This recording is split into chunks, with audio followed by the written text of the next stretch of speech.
Today I talk about how I grab in Lop Sau.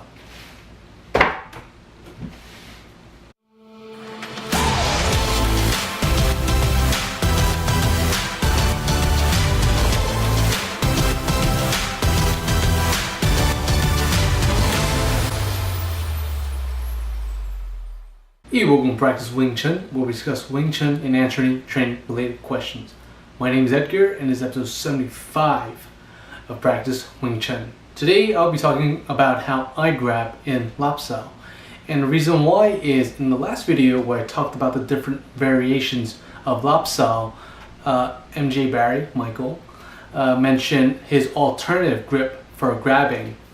So I feel like this is a good time to really bring this up now, and it's that, I do Wing Chun, but I'm sure there are plenty of styles out there, and I do things one way, and other people may do things another way, and that's fine, and there's no real wrong technique or anything like that. It's just we're different. This is actually something my friend Mark says a lot. There's no wrong way of doing things, it's just a different way to do things.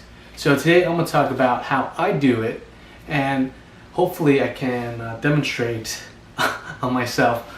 So first, when I grab, the best place to grab, I've been told that the best place to grab is the wrist, because you have the most control and you'll need a lot of pressure or power or strength to really pull an opponent from the wrist.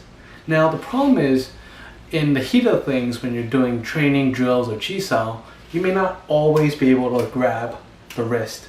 Sometimes you might grab the hand, sometimes you might grab up here, and that's just not effective, because from here this doesn't really control much. From here they can just get out of it. Now one thing you have to note is I grab by closing my thumb, so that's like this.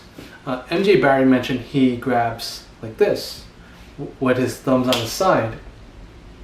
Well, the reason why I was told not to grab this way is because it's very easy to slip out. No matter how much pressure or strength I put into it, once you find the opening, it's very easy to get out. So going back to the version I do, the thumb grab, is because even though I grab, I never really put a lot of strength behind it, a lot of grip behind it.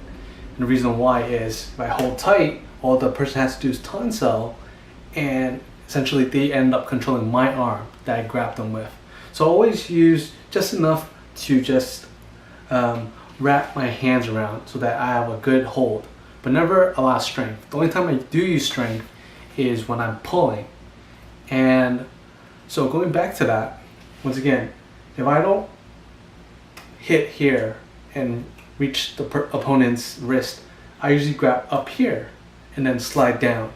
There's a higher chance of me lopping them, because if I go low, once again I'm gonna hit the hand or I'm gonna miss the wrist. But if I always aim for here, the forearms, and just slide down, it increases my chance of Lop Sau. So that's just kind of how I do Lop Sau. And just to recap, I grab up top, not a lot of strength, just enough to just keep my hands in place so that I can slide down. And down here, once again, I don't hold a lot of strength here. I just have enough to hold them in place. But once I have this, once I'm guaranteed this lock of the wrist, I pull. And that's the only time I kind of increase my grip strength and just like pull them towards me. And that's how I Lop Sau.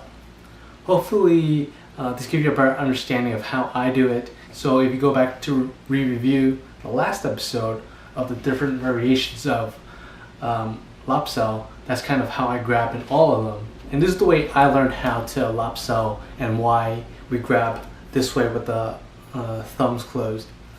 So let me know if you have any questions in the comments. And until next time, keep training.